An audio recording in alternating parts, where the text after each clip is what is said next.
Shallan has just been processing through my own mother tried to kill me. Yes, she's crazy. Yes, there's some other weird things going on, but when your own mother goes to stab you and murder you, that does some damage to you. I mean, as we've seen. So for Shallan to get to that point where she can say, "I forgive you," that's powerful. That is really powerful. This moment was big for me.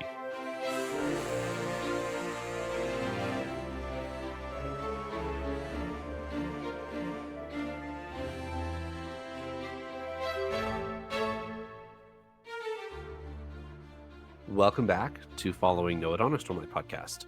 This week is episode 260, and we are in chapters 96 through 99 of Wind and Truth. Paul, how are you? Amazing, as always. Excited. We are really... I was about to say we're really barreling through this book.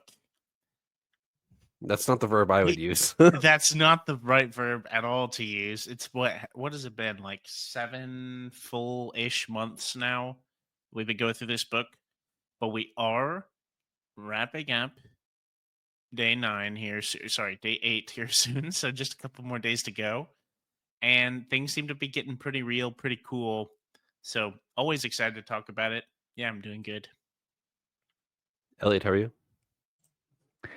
Similar sentiments to Paul, actually. I've been waiting for some of those big hitter chapters from Brandon. We've had a lot of good ones. We've actually had quite a few good chapters up until now, but we haven't really had that big, like, grand slam hit moment where you just set the book down and you go, yes.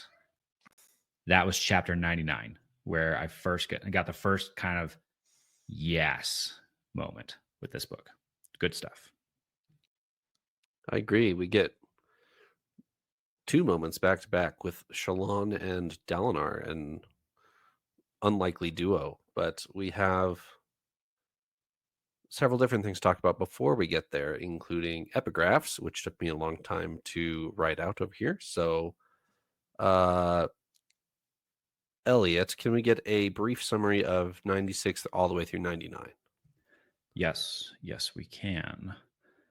In 96, we pick up with Szeth. He has just come back from the big reveal with the voice and the Unmade. He saw what it is. He saw what it was doing, torturing some Spren. Now he's freaking out, trying to figure out what to do. So he goes and visits his father in chapter 96. He's kind of sort of trying to explain to his father what's going on, but then it was also just like, you know what? You just go hide. Stay safe. Things are about to get crazy.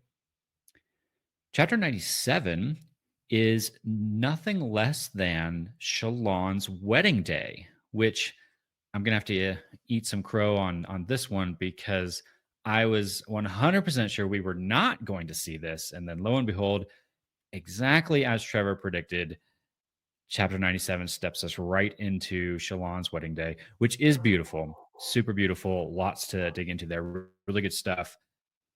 Chapter 98 goes back to Szeth. He's still just kind of trying to figure out what the heck am I doing. He's kind of preparing for civil war. He's gearing up his monastery, trying to defend himself for the onslaught he thinks is coming.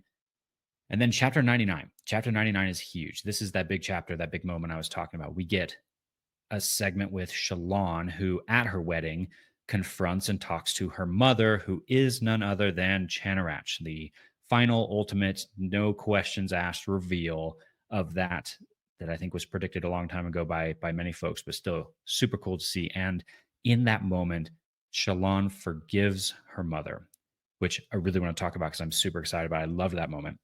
Then we jump over to Dalinar. We're not done yet. Dalinar gets put into yet another vision. Odian's kind of torturing him, right? He's showing him all the low points of Dalinar's life, just trying to drag him through the mud. And he sticks him right in the scene, the moment where he kills his own wife, Evie. And Dalinar has to face Odium. Dalinar has to face himself in this. Some really cool moments there.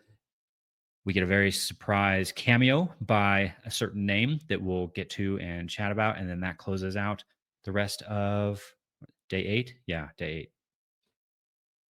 Sounds good. All right, Paul, do you have 2 words out of these chapters? I sure do.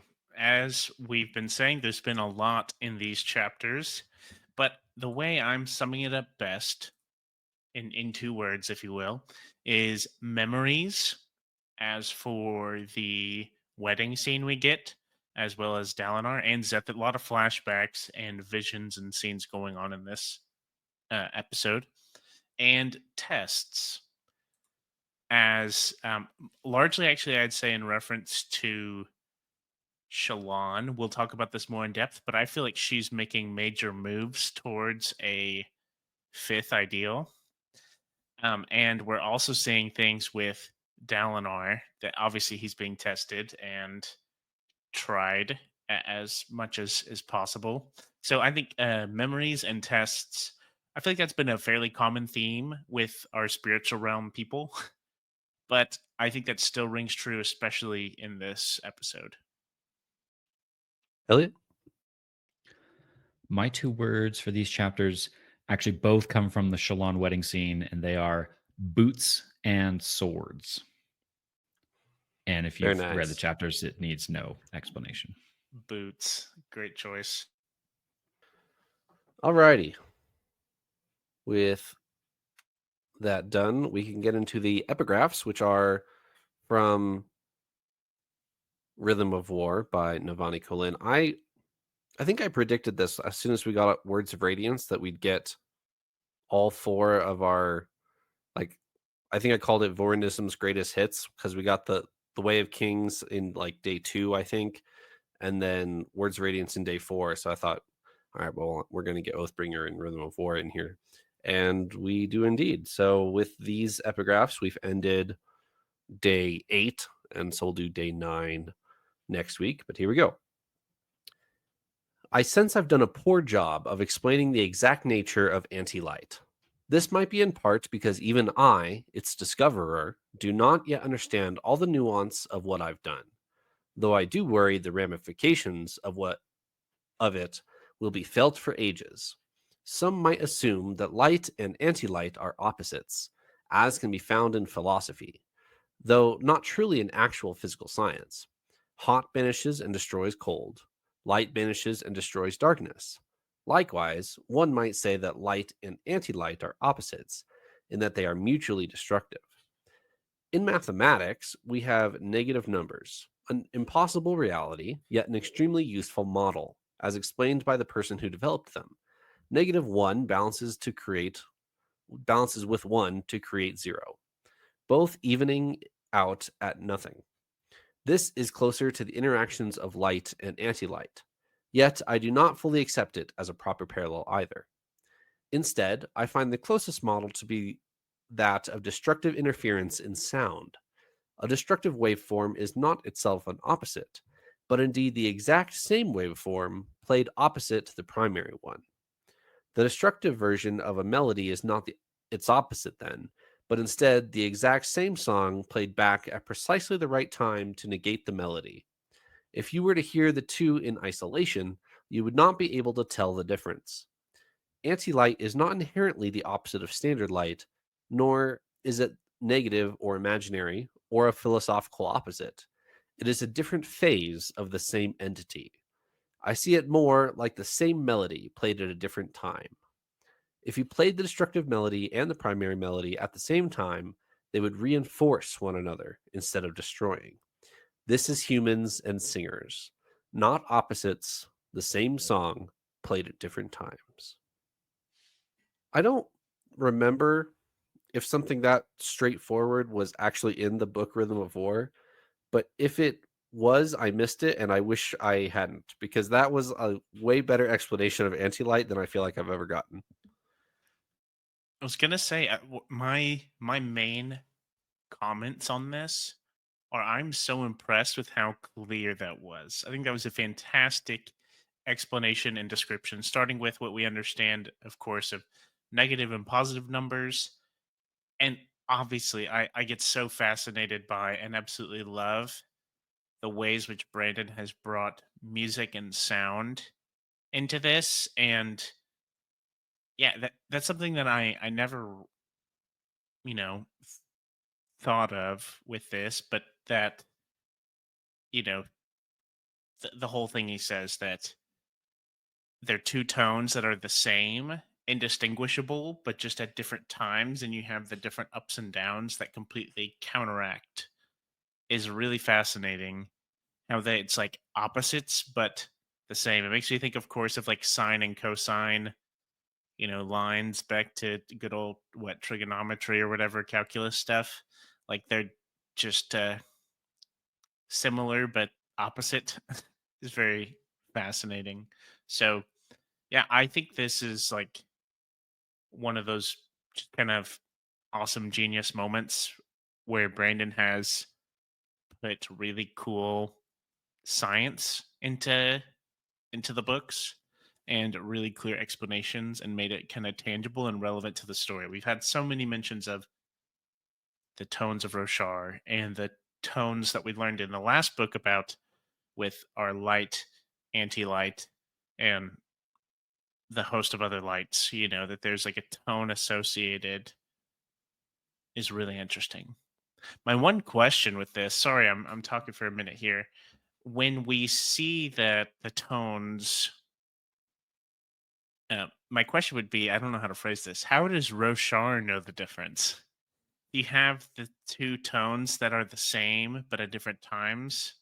How would it distinguish? Like, how does one tone pull one light and one the Well, other light, or does it pull both? I don't know. my initial Cosmere answer to you is capital I intent. You need to Okay. have the intent to create anti-light in order to create anti-light. You need to already know it exists. Kind of like the Elantrian Aeons, or the whatever the drawing in the air is. Like, as long as you have the correct intent of what you're creating and you create it with the precision that you need to, you will be successful. That would be my first answer to you. I'm not sure if that's canon. I'd bet you're right about that. And I don't really have a sciencey answer for you. Maybe someone who knows a little bit more about the physics of sound and vibrations could tell us more. But I don't know. I don't know how you would determine the difference between the two. Anything else on our excerpt from Rhythm of War? Just to add that I thought it was a fun, I didn't really learn too much new from that, but like you said, Trevor, it summarized a few things really well and was this fun combination of science and yet almost poetry. Like as you're reading there, you were kind of hitting it a little bit. It almost comes off as this poetic explanation of sounds and rhythms and light and anti-light and humans and singers is pretty cool. I liked it. I agree. Last thought is that I'm kind of grateful we have one that I don't. Maybe someone will comment and totally throw this out the window, but I don't see any like deeper hidden bits of information in this. This was just a clear explanation that is really cool, and I think we got made fun of a little bit, probably rightfully so, for missing the last I interludes a bit. was going to say it if Um, you didn't. I apologize to all of our day 7 yeah, epigraph readers. It's my fault. but yeah, Because we got to. I was the one that was like, all right, this is definitely a shard. Which shard is it? We're going to talk about it. It's not a shard. It was pointed out to us that it was Yasna and Wit. And I feel kind of silly now looking back. Like we were like trying to pick it apart so like intently. And granted, I think that's fair considering how many things are pick apartable in these books. Um, but yeah, I think we definitely massively overshot that one. This one's nice. It's bringing us down to earth. We're like, okay, yeah, okay, sound, math. That's it. There we go. Moving on. Yeah. Now cue someone jumping in to explain to us that the secrets of the Cosmere are actually revealed here in these epigraphs and we're just missing it. It's probably Yeah, true. we somehow learn all of the names of the shards, any that are missing that we don't know in this epigraph. Something like that. Alrighty. We have not one but two Zeth flashback chapters. And it's not to say that nothing happened in them, but I feel like there's not much to discuss in them. That there was an emotional scene of him and his father, Zeth and his father, of why do you still trust me? Like, there's no reason for you to still be here. And Naturo is still standing behind Zeth of I trust you. And Zeth says, "All right, go hide." And then Zeth goes to recruit an army. What'd you guys get out of these chapters? Yeah. I think you said it pretty well, Trevor. There's not a ton to break down in this. It's more of where we're getting the scenes that we've been waiting to see with Zeth. Not like the big scenes that we know happens. My understanding is we have not seen him named Truthless yet. I think that's like the scene we're waiting on. But we see how we're starting to get there. We see this unmade a bit. We see Zeth wrestling with this, running from it. Um, and I have to say, I'm grateful to see him still going to and with his father. I think that's neat. I'm glad he's still around at this time. Um, but it's more of I remember whenever we first talked about the end of like the big moments in Mistborn, a lot of things that happened. It's like there wasn't even like discussion opportunities. Were like this is what happened and it was cool. Yeah.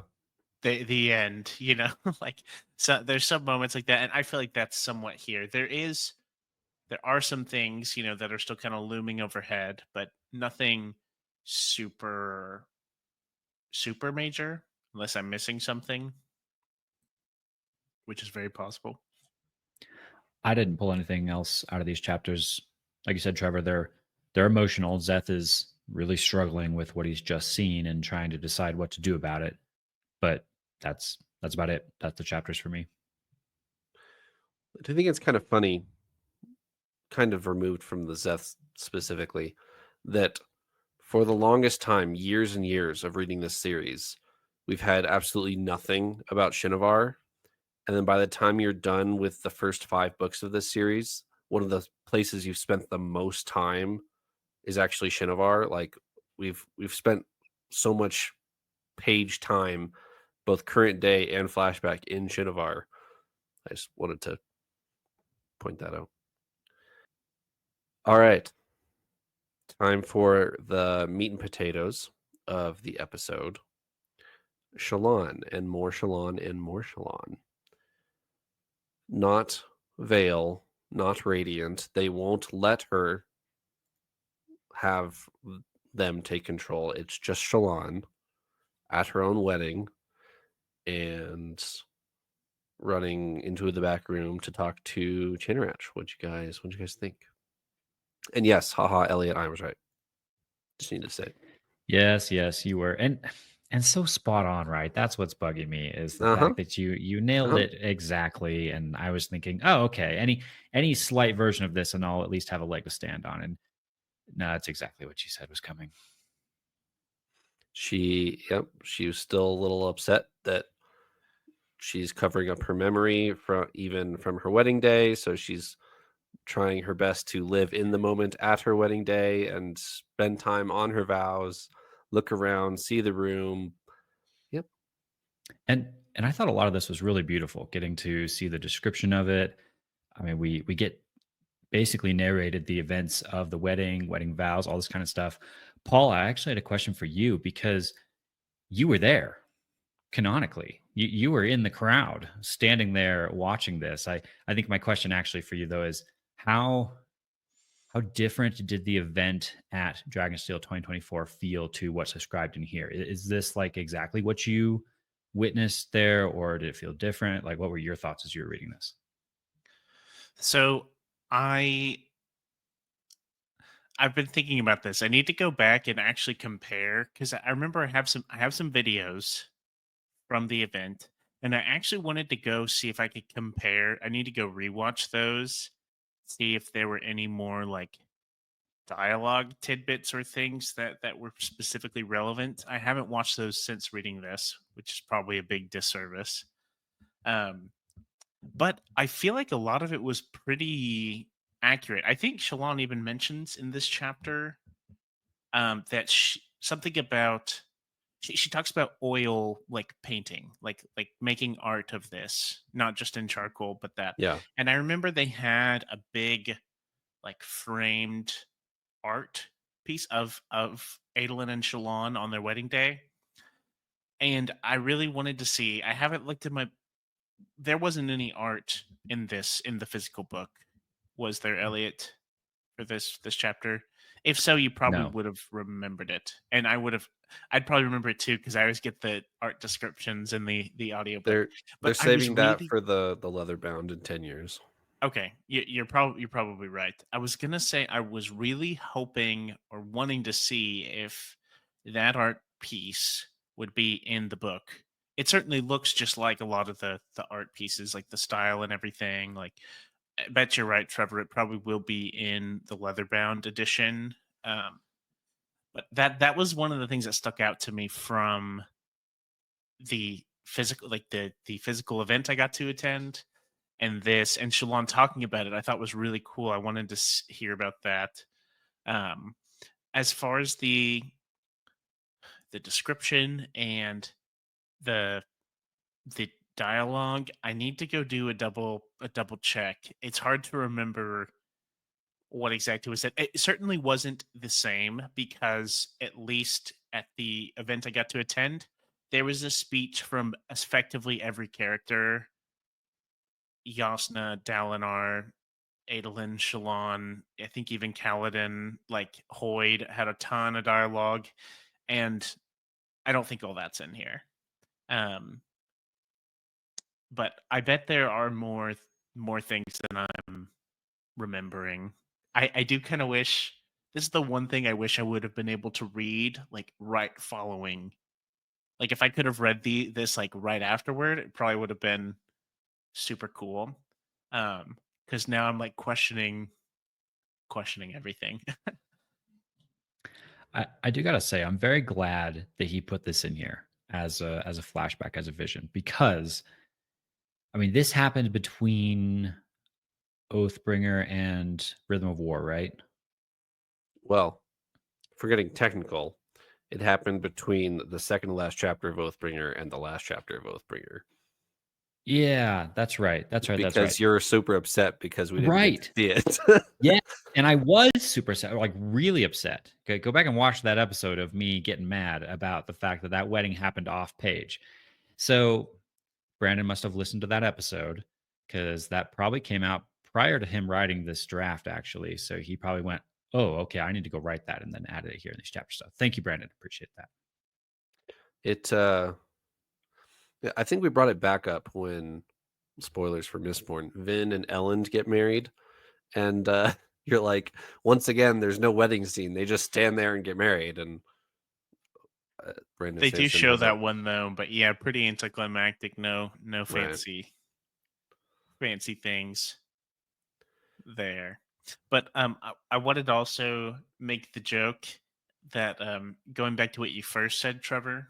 So Shallan goes and confronts Chanarach, and both Vale and Radiant, who have been, I feel like, fairly quick to step in for Shallan in a lot of situations, were like, "No way, Right. nope, I'm not going near this.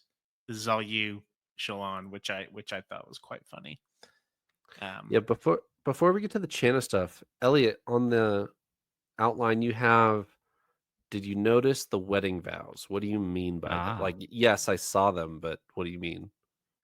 I was definitely going to point this out to you guys. So before I get into the wedding vows, can anybody recite for me the first ideal of the Knights Radiant? I think I know where you're going with this a little bit, but yes, the first ideal of the Knights Radiant is life before death, strength before weakness, journey before destination. Perfect. Now let me read you their vows. Adolin, Shallan, my life is yours, my strength is yours, and our journeys are now one. And then Shallan, it says the same thing, but then adds in a bunch of other like little bits and pieces. But it's like word for word, the Knight Radiant first ideal just kind of turned into a meaty you oath. which fits perfectly in a wedding. And I thought that was kind of fascinating. Yeah, That's I pretty thought cool. so too, Elliot. Do y'all think that there's any weight to this beyond like I'm confident in their society. This is like a Vorinism and all the things, like Yeah. it's just a part of that. That's how I was understanding it, but I didn't know if there was anything else I should be So expecting.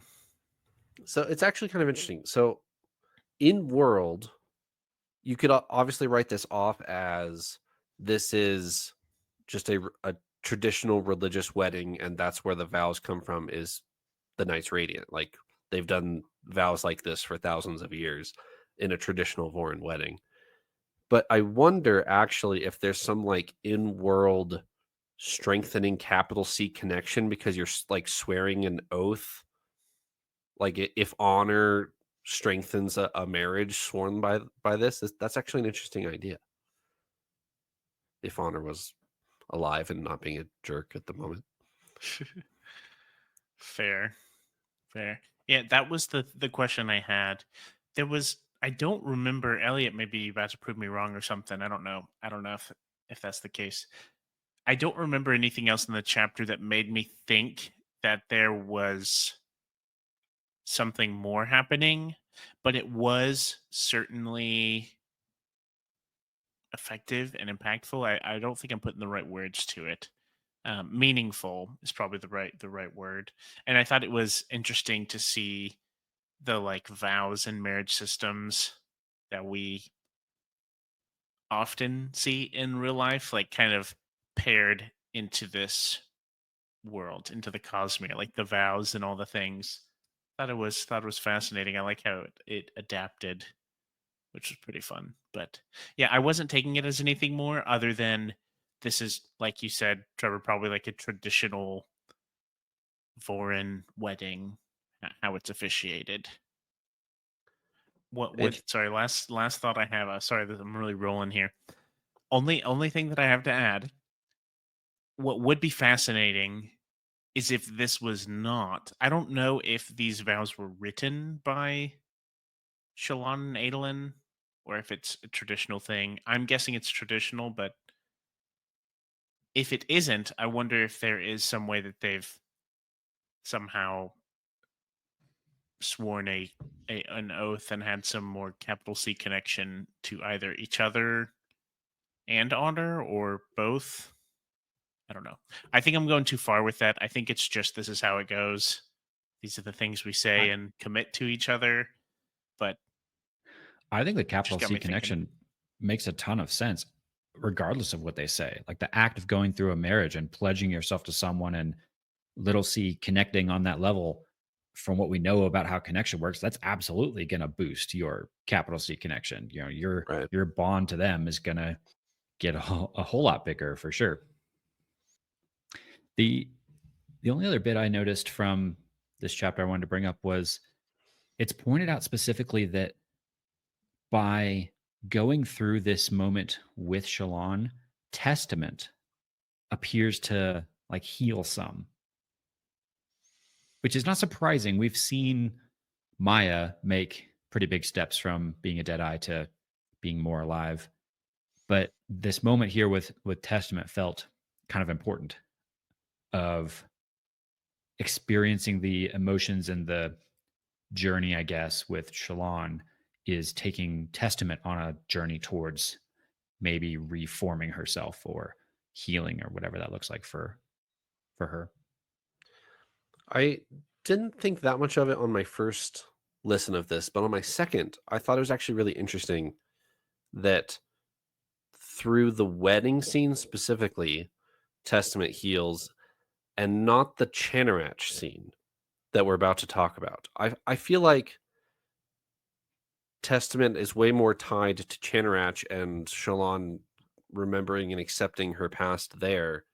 That I feel like that healing scene should have come more in chapter 99 than in chapter 97. So I still thought that was interesting that the wedding scene would do that for Testament, but it's not a complaint. I just thought it was interesting. All right. Are we ready for chapter 99? No. Okay, we're gonna do it anyway. All right. We chase Chanarach out the door, and Shallan tries to retreat as Veil or Radiant or maybe both, and neither of them will do it for her. And then she goes and has a talk with Chanarach, and by the end of the chapter, it's revealed it is a real conversation with actual Chanarach. She gives current actual information that was new to us that would not have been true at the time. So this is an actual connection with current day Chanarach. She's genuinely talking to her mom. Which is the second time that's happened with a herald. If you remember, this happened with Yep. Jezrien and Dalinar already. Yep. So interesting that this is happening, that these visions in the spiritual realm are sucking in the actual souls of the heralds to have actual conversations with them. This one I feel like is more powerful than the Jezrien one, though, because Jezrien current day is dead. Yes. So that whatever that means of talking to current day Jezrien, that doesn't really have that much of a punch to me. But I agree. Talking to current day Chanarach absolutely has all of the weight that this chapter is trying to pull off. Which, before we get to the weight and the big moment, the hit it out of the park moment, a few things get confirmed here. First, Chanarach is dead. She's on Braze. So we saw her. She came back to Roshar. She was at the wedding. And now she's not anymore. She has somehow, after that, died again. Yep. She So said now, a couple months ago, I think she went back to Braze yeah, or two, something like that. That was that the sounds time right. frame. That sounds right. So, as far as we know, at least Town, Shalash, and Chanarach are all now back on Brace. Correct. Jezrien is not, because he's ultimate death. Correct. Non-recoverable death, however that only one for your bingo board. Yeah. Oh, well. Okay. We'll have that debate later. Okay. The where was I going with this? Oh, and then the other reveal here is Chanarach confirms. Trevor, I don't know if this was your theory here on the podcast, and I'm sure you got it from somewhere else, or maybe it was yours, that the start of this whole thing, all the desolations, this new desolation happening, all the events of these books getting kicked off, was not town breaking. Tal never broke. It was Chanarach, as was talked about. Of the theory ran, oh, Shallan's mother was Chanarach. Oh, and when Shallan killed her, she went back to Braze, and now she's there, and she's a lot weaker than Town, so she breaks, starts whole desolation. That's exactly what happened, and Channa tells us about that here. Yeah, I was certainly, I knew we were having the Chanarach's Shallan's mom reveal and that conversation, but we did get it confirmed right away, and I was almost a little surprised that we got this confirmed. I was pretty bought into that Shallan was the daughter of a herald, was the daughter of Chanarach. I was not fully convinced that her killing her mom was what began the desolation, what began this whole thing. And it's just flat out confirmed here. And that surprised me a bit. I'm not surprised in disbelief of like, whoa, that's not how that's supposed to work. Obviously, that makes perfect sense. I was just, yeah, like Eliot said, I was kind of under the impression Talon broke after all these many years. So yeah, I agree with you that this is confirmation of all of that. This was always not always. This was postulated for a long time, so not a huge reveal to me. Where my brain's at now is the combination of the prologue to this book tie into Chinarach's death? And here's the problem. What we've recently learned is the prologue of this book, the Stormfather, as talking to Gavilar, says, "Whoa, a herald just died. That's a big deal. Oh no." And Gavilar's like, "What do you mean? The heralds are already on Braze and I'm supposed to go join them or something?" And so and then there's a schism between the two of them. So that made me think, when we read that, actually when I read that in the previews, I thought, okay, Shallan's killing her mom and Gavilar dying must line up to the same night, which would be crazy, by the way. But like, if the Stormfather is talking to Gavilar the night he dies and says, "Whoa, there's a herald that just died. That's not good." I assumed that was Shallan killing her mother. Here's the problem, though. Nails in both scenes, right? But only through Sion. Oh, you're right. His You're right. You're right. Okay. He's got a lackey guy who's there in the room, and he pulls out a Sion, and Channa talks to Nail through that. Okay. You're right. You're right. I keep putting Nail in that scene like fully, but you're right. It is through Sion. Never mind. That theory is still completely holds up. I think it still could work. I think it could still work of those events happening the same night. Which is crazy. Yes. This whole book is crazy, Trevor. True. And then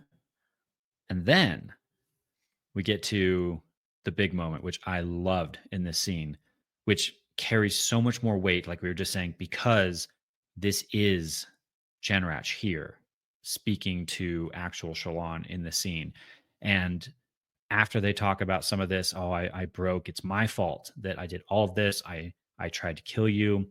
And Shallan says, "I forgive you." And the first time I read this, that line just hit me. It absolutely went grand slam the whole way. That's a powerful moment. Shallan has just been processing through, my own mother tried to kill me. Yes, she's crazy. Yes, there's some other weird things going on. But when your own mother goes to stab you and murder you, that does some damage to you. I mean, as we've seen. So for Shallan to get to that point where she can say, "I forgive you," that's powerful. That is really powerful. This moment was big for me. I was waiting for that to be like fifth ideal Shallan of I forgive you, like, or maybe even like a fourth ideal second and fully healed testament or something like that.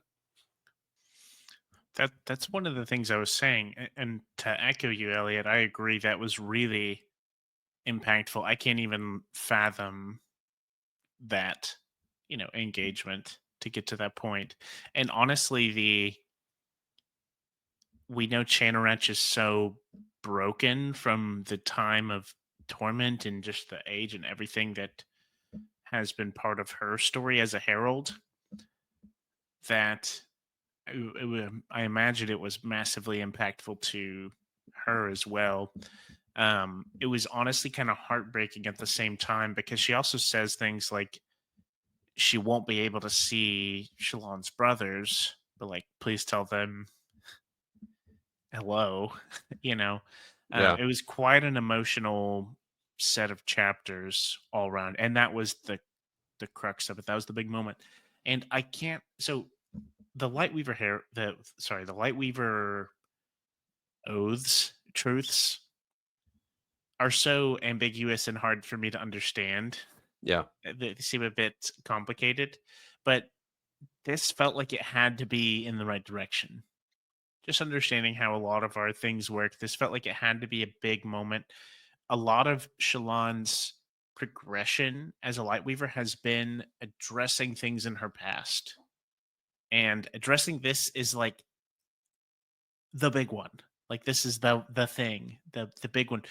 We had moments with Testament, which were also like the big one. You know, there's a lot of big moments, but this feels like the last layer of the onion. I feel like we've had a lot of Shallan flashbacks, a lot of Shallan reveals. The reveal that she killed her mother, the reveal that she had another friend, the reveal way back whenever you find out simply that she has a shard blade.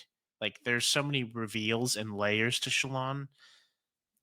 This feels like the final one. I would rest and predict this is the final layer to Shallan's character. And frankly, I could be wrong about that, but frankly, I think that's the case, and I'm quite Is relieved for her sake. Um, so so are you saying that she's gonna wake up on day 9, fifth ideal? Do no, you I'm not. I'm not saying that. because there's gotta be one more there's gotta be at least something for fifth Well, ideal.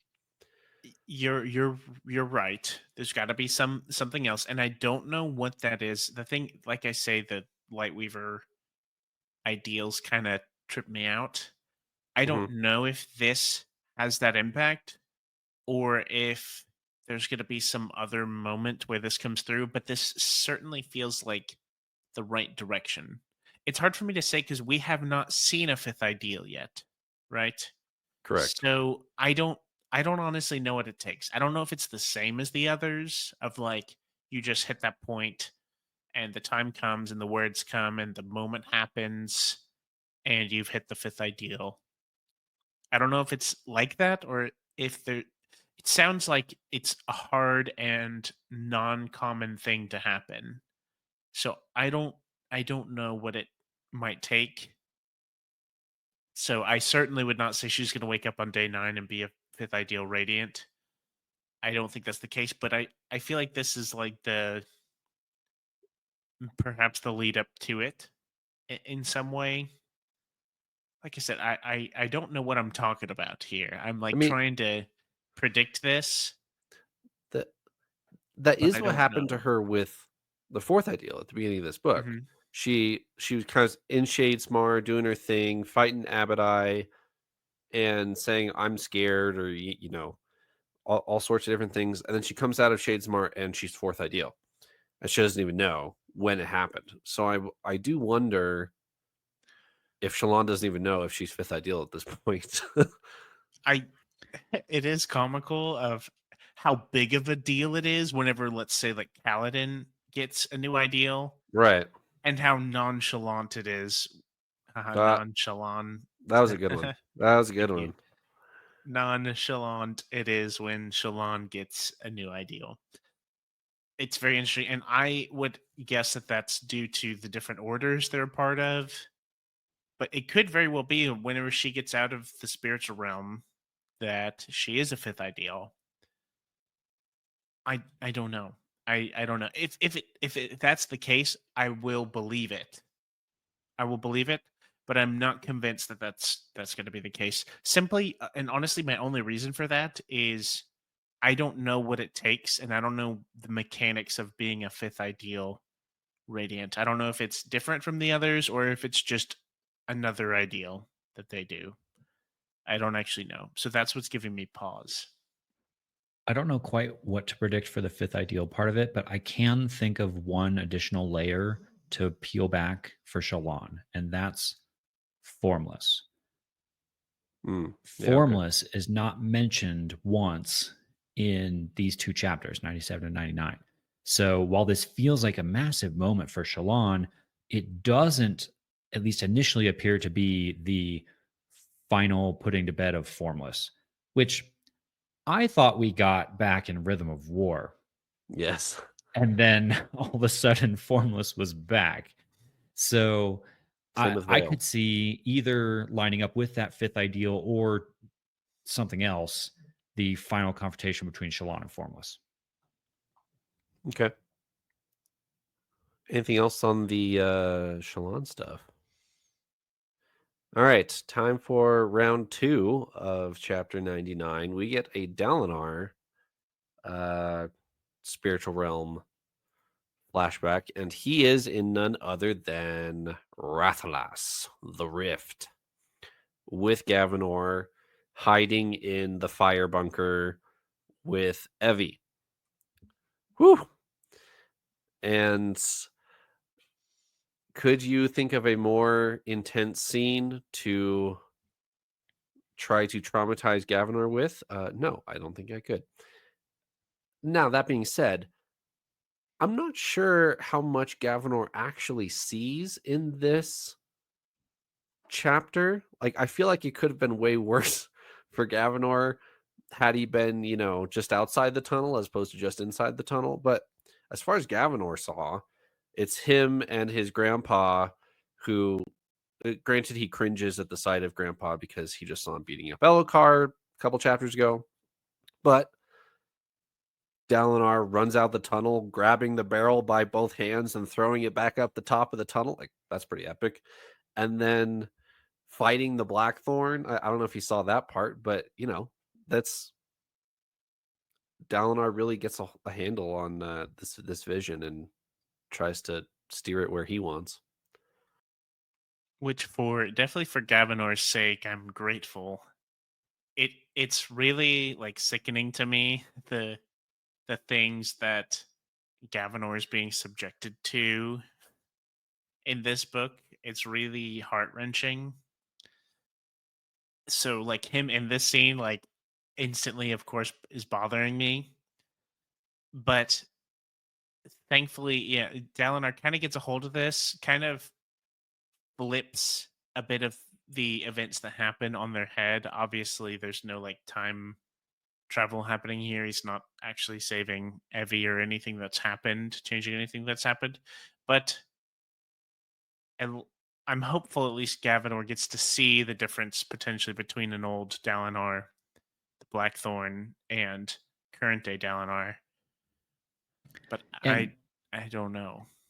and that might kind of happen here in the scene. I was gonna read it for you guys actually, because I think this is another big moment for Dalinar, and I love it. Odium is pushing him. Odium is trying to break him, like completely send him into insanity, break him. And Dalinar wonders as the scene starts, as once he realizes what it is, this might happen. I might lose it right here. And then we hit this. And yet, Odium did not know him, Dalinar, who he had become deep down. Odium could not see that man. For that man, he could not be broken by the truth. Truth was the weapon once used to bloody him, pulled from his own flesh afterward, and now held up as his finest blade. Peace. In that prison chamber, all became as if peaceful. Unite them. Who he had been, who he was, who he would become.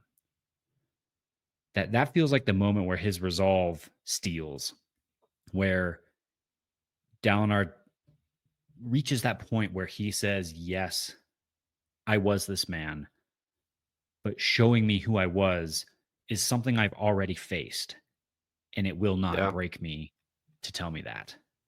And I love that. But then a couple lines down, Gavinor pops in.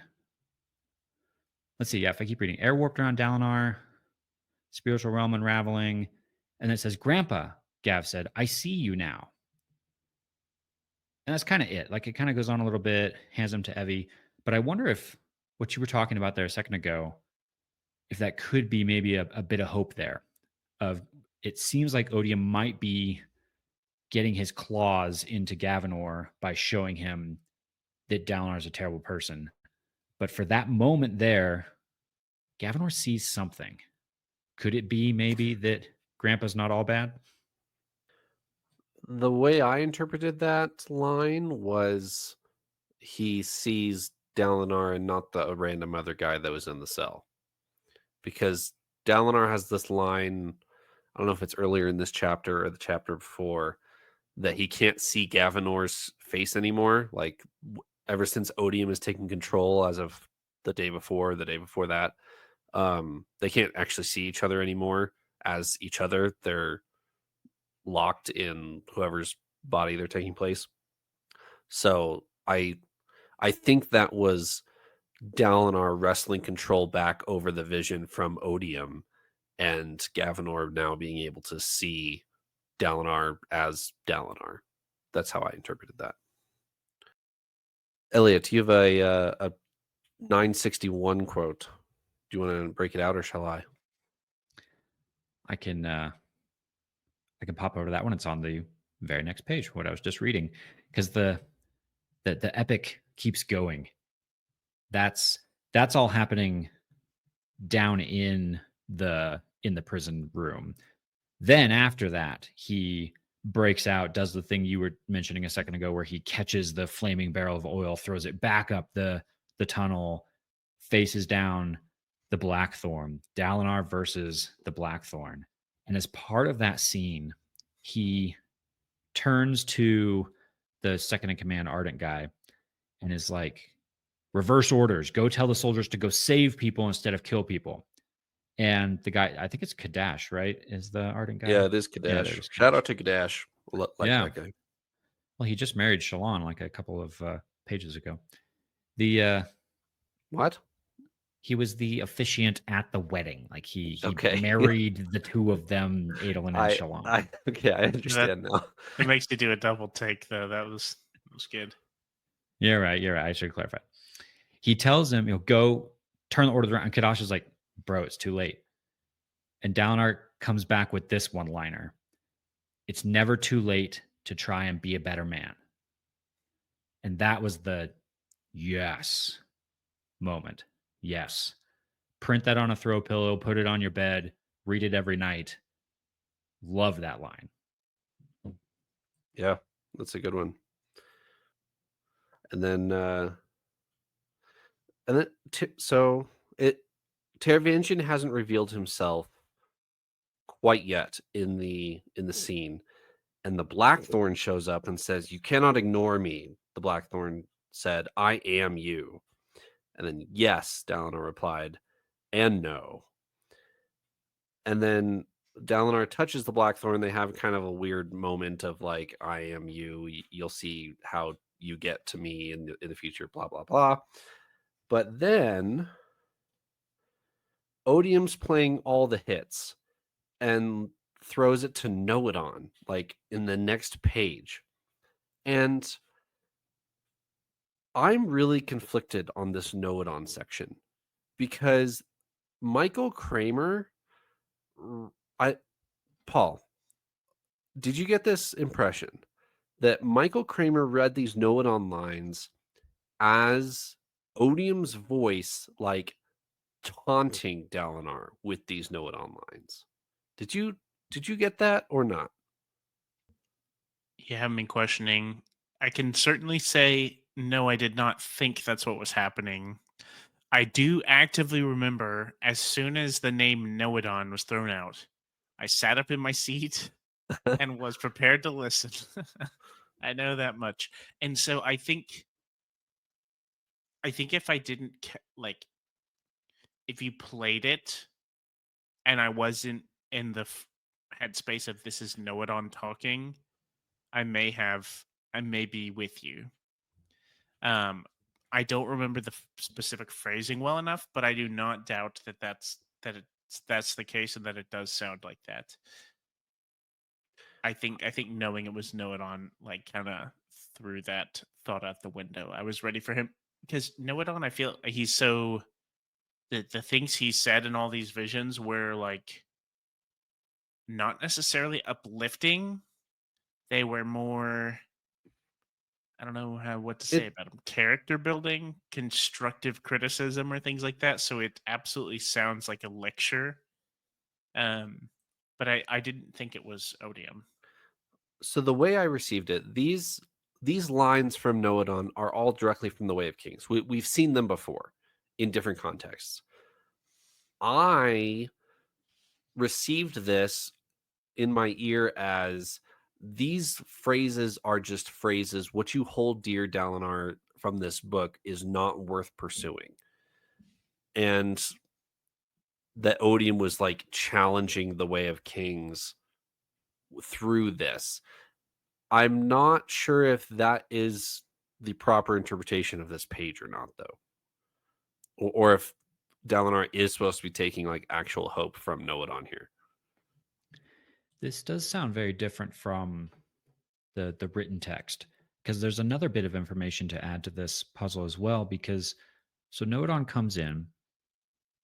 I, I took this as actual Noadon somehow breaking into the vision, repeating a bunch of lines we've heard already, but Mhm. there are italics all over. Certain words in certain sentences are italicized, and it's almost as if Noadon is repeating to him the classic words of Way of Kings, but applying them specifically to Dalinar's situation. Like he's coming in with the encouragement of these are the things you know, these are the things you've been following, and every single one of them applies to you. Because like the most common word that's italicized in here is you and your. Yeah. So worth worth looking at on page 963 if you have this first edition hardcover. Because yeah, that seems like I read this very differently than what you just described, Trevor, as hearing it in Odium's voice. So if you flip to 94, well, starts at the bottom of 93. We get the Teravangian reveal for Dalinar. Let's start with he's still hearing the voice, which Eliot, you're interpreting as Noadon. I'm interpreting as Odium. I'll read this here. Your pain, the voice said. All men have the same ultimate destination, Dalinar, but we are not creatures of destinations. It is the journey that shapes us. Our calloused feet, your calloused feet. Our backs strong from carrying the weight of our travels. Your back strong from carrying the weight of your travels. Our eyes open. Your eyes open. You kept to the pain, Dalinar. Remember that. For the substance of our existence is not the achievement, but the method. The voice drifted away. Please don't leave me, Dalinar heaved. A shadow emerged from the chaos. Teravangian's voice, blah, blah, blah. Dalinar, my old friend, who are you calling for? The Stormfather, Navani? And then back on 9, or further down in 964, you could have been spared this torture, Teravangian said, his voice vibrating with the force of 1,000 drums. My predecessor offered to take your pain, but you refused, so now you must suffer. Teravangian, Odium, they were doomed. You must suffer, Teravangian said. It brings me no joy to see you like this, but it must be. But I, Dalinar thought, I did not give him my pain. I still don't know how to read that after going through it. What do you guys think? I think that question that Teravangian asks him is a genuine one and not a mocking one. He says, Dalinar, my old friend, who are you calling for? The Stormfather? Navani? I think Odium doesn't realize that Dalinar is hearing Noadon. That these words from Okay. Way of Yeah. Kings and Noadon, they're his raft in the storm. That's what Dalinar's clinging to. Like his sanity is clinging to a thread, and that thread is Noadon's voice in his head, reading the Way of Kings and applying it to him. Because I think those two sections are saying the opposite thing. Those words of Way of Kings are saying it is about the journey. It's not about the destination. And then later on, Teravangian is saying like the opposite, pretty much. And so this Mhm. this is like the voice of truth. Ooh, ooh. This is the Okay. voice of truth in Dalinar's head, and it's I the weapon against Odium that he can't see. I would be more Interesting. keen on your interpretation because it comes immediately after Dalinar taking back over the vision from Odium.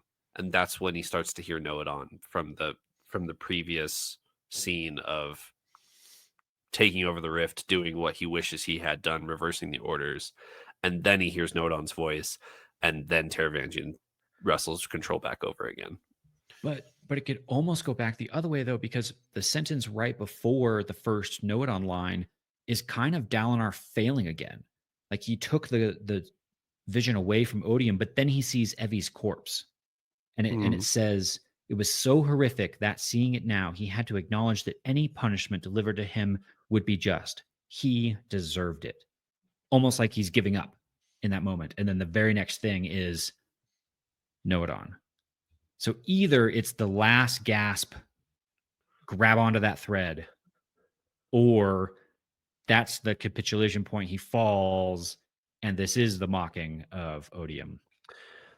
Yeah, now I'm going back the other way with you because it says a voice upon the currents of this place. You must find the most important words a man can say. He knew that voice. Dalinar searched in the chaos. He wasn't Gavilar or Elokar or the Stormfather. Those words came to me from one who claimed to have seen the future.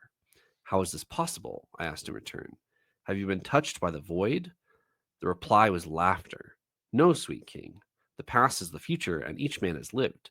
So must you. Know it on? Dalinar whispered. Is that you? You will love, the haunting voice continued. You will hurt, you will dream, you will die. Each man's past is your future. I don't know. I really don't know if this is actually supposed to be know it on and we're supposed to take hope, or if this is like a taunt from Teravangian. I'll put my chips down. I think it's know it on. Or like maybe I just slipped a second ago and said the word truth. We've seen that capitalized in this book before. I think this is real. I think this is a lifeline of support, not Odium mocking, because it doesn't match up with what comes later on when Teravangian reveals himself. I would also agree with Eliot on this one. I think this is legit, partly because we get the Teravangian reveal afterward, and also because we're getting close to the end of this book, and I'm waiting for these big moments. And I think this is supposed to be one of those big moments of Dalinar, who's looked up to Know It On so much historically as the writer of the Way of Kings and everything, to have this moment. And also for the sake of our podcast and our name, I'm very grateful. I sat up in my seat when I heard the name mentioned and thought, great, we did not wrongfully name our podcast from the first couple books. So I'll take credit for that. And you guys out there, I'd love your guys' experience on this too. If you were listening to the audiobook, if you were reading the physical copy, what did you think when you got to the end of chapter 99? Because I'm torn on this. I told you what I think it is, but the case is there for the other side of it. Is this actual know it on, or is this Odium mocking him? Hop in our Discord and let us know. To end this chapter and this episode, we get a quick Dalinar like pulls himself out of this vision and comes face to face with the Stormfather as a human in a cell. What? What? And it's even fed to us in such a dramatic way, because continuing on from the quotes that Trevor you read earlier, Dalinar realizes I still have my pain, and that pain coalesces into a thread of connection. And he follows that thread of connection. It talks about him like crawling on the ground, pulling this thread of pain. And where does the pain lead? The pain leads to the Stormfather. Like, wrench, like gut wrench there of where's the source of pain, or who's feeling the pain that's connecting to Dalinar? It's the Stormfather. And Dalinar feels it too. He feels sympathy, empathy, both, maybe. You liar, Dalinar hissed. Dalinar felt his anger evaporating, again as he reminded him how he confronted problems. Punch them, break them, burn them down. Journey before destination. He needed to try something different. Still on his knees beside the Stormfather, he hesitantly put a hand on the Spren's shoulder. The pain flared, that all too familiar agony of failure and loss. You feel it too, Dalinar said. That's what led me to you, isn't it? Really interesting. Really interesting. Very. Do we get a Stormfather redemption arc in the last day here? this is like the thing I've still never known what to make of. We go into this last book, and our view and our trust in the Stormfather has just been ripped to shreds, and thrown out. I don't even know what to make of the character. I don't know if he's important. I don't know if he's like good, bad, relevant, irrelevant, placed there by Odium, an agent of honor. I, d- I get exhausted thinking about it. I've got no Well, idea. with this scene, we have another big honor reveal about to come. Because watch this, or listen to this. As you accuse me, I remember what honor did. I know his whole life. I'm an echo of him, and his failings are mine. Show me, Dalinar said. You'll hate me, the Stormfather whispered. I've failed you. Show me, Dalinar said softly, so I can understand. I thought we had the honor reveal that he was behind the Bot Mishram backstabbing, and like he kind of just left the heralds out to dry. Apparently that's not it. Apparently we're going for more. At this Well, point, I'm beginning to expect a little bit of a double take. We've been led to mistrust, very much mistrust. I was fully in the camp that the Stormfather is at least not working with us. And I feel like we might start to pull the reins back on that, see other things, but I'm not going to stand too firmly on that. It feels like we're maybe pointing that direction now. Well, what's left to see here? We saw a big betrayal by Honor, Tanavast, but we have not yet seen the destruction of Honor.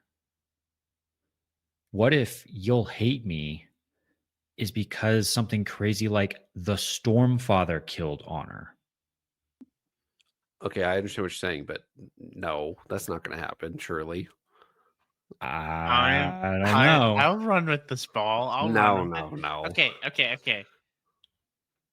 If, or at least had a part in it.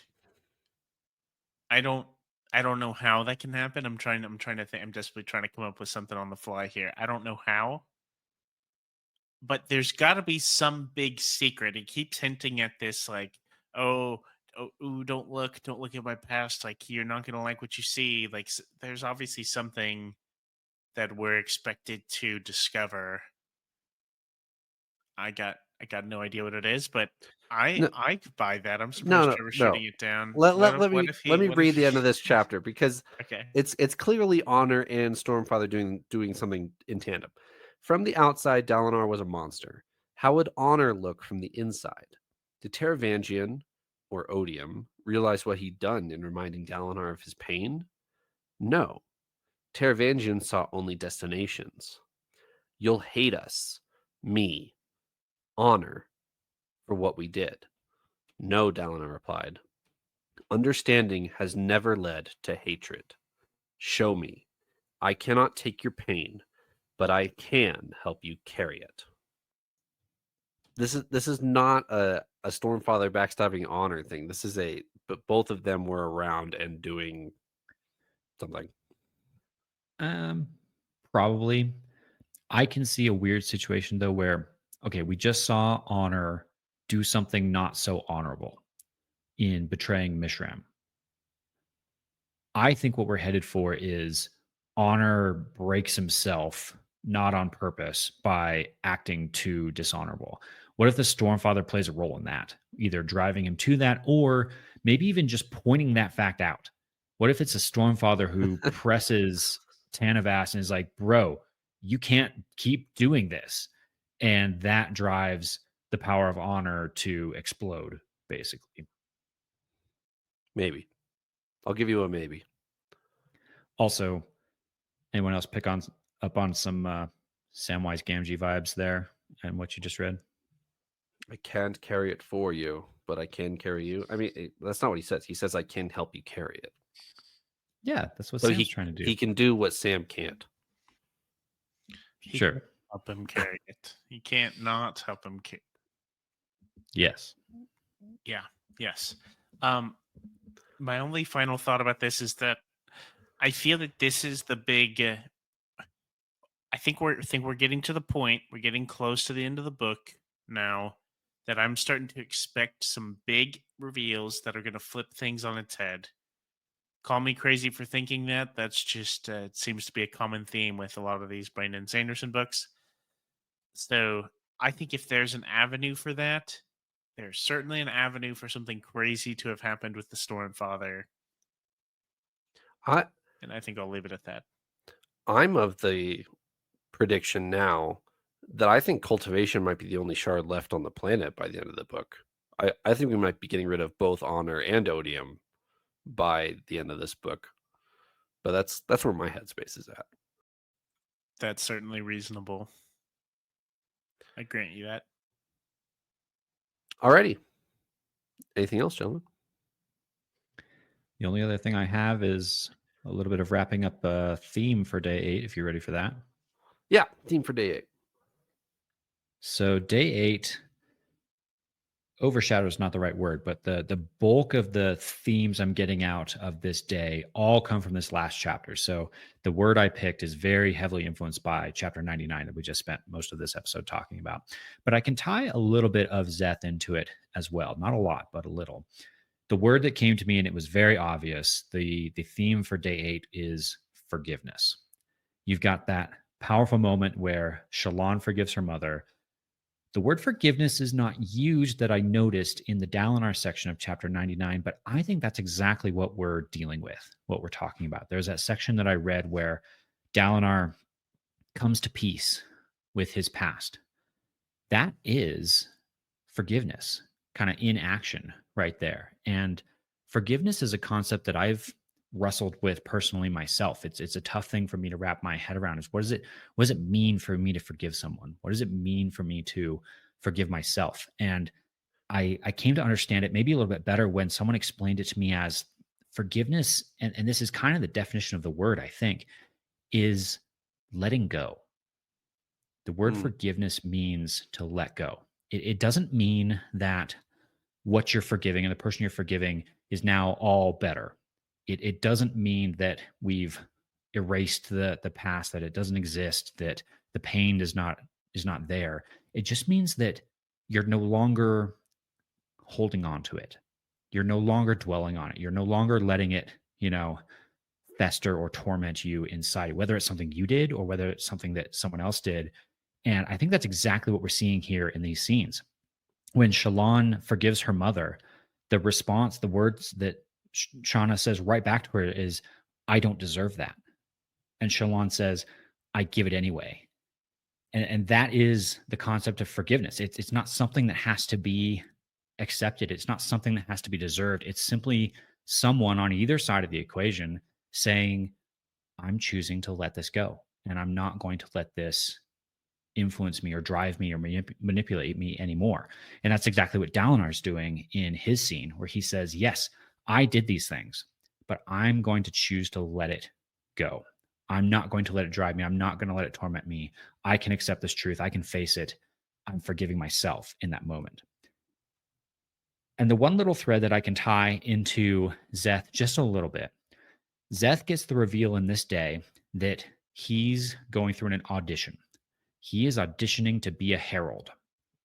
And there's a bit in that scene where Szeth goes, oh, shoot, that means I have to be immortal. That's not what I want. I just want the voices to be quiet.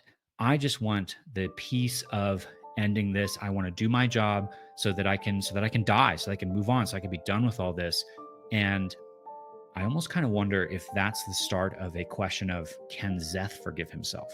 Can Szeth accept this possibility of continuing on to go on and do more things? Because in order to do that, he's going to have to let go of those voices, of those deaths, of those murders, those assassinations, all those things he did. I don't think Szeth has forgiven himself for those things. Is that what he's going to have to face going forward? And was that the seed of it that we just saw here in that day? So there you go. Forgiveness, day 8. Eliot said it's not, the word isn't used, but it is directly referenced in the Dalinar section. when Dalinar shows up in chapter 99, sees Evie, he says he remembers her voice on Thalen Field. Do you remember what she says at the end of Oathbringer? No. I forgive you. Ah, yes. When he's holding the perpendicularity, he hears Evie's voice and she says, "I forgive you." So it wasn't directly quoted, but Dalinar did directly reference it. So there you go for your theme. Yeah, even more fuel for the forgiveness fire. It's pretty cool. I think that's been a Too good soon. theme. I think. Sorry, yeah, that was not the right way to say that at all. My sincerest apologies for that. I did not think about that twice. I was gonna say though, just final thoughts. I think that's a really great theme for this day, and I know there's been a lot of days in this book I feel like that have had challenging themes. This is certainly a challenging theme, but I feel also a very uplifting theme, which is really exciting. All right. For those of you who have been following along closely with our chapter splits, our interludes are next week, not this. So we will be doing interlude 15 through chapter 104 for next week. Thanks for joining me, Paul and Eliot. See you next time. Toodles.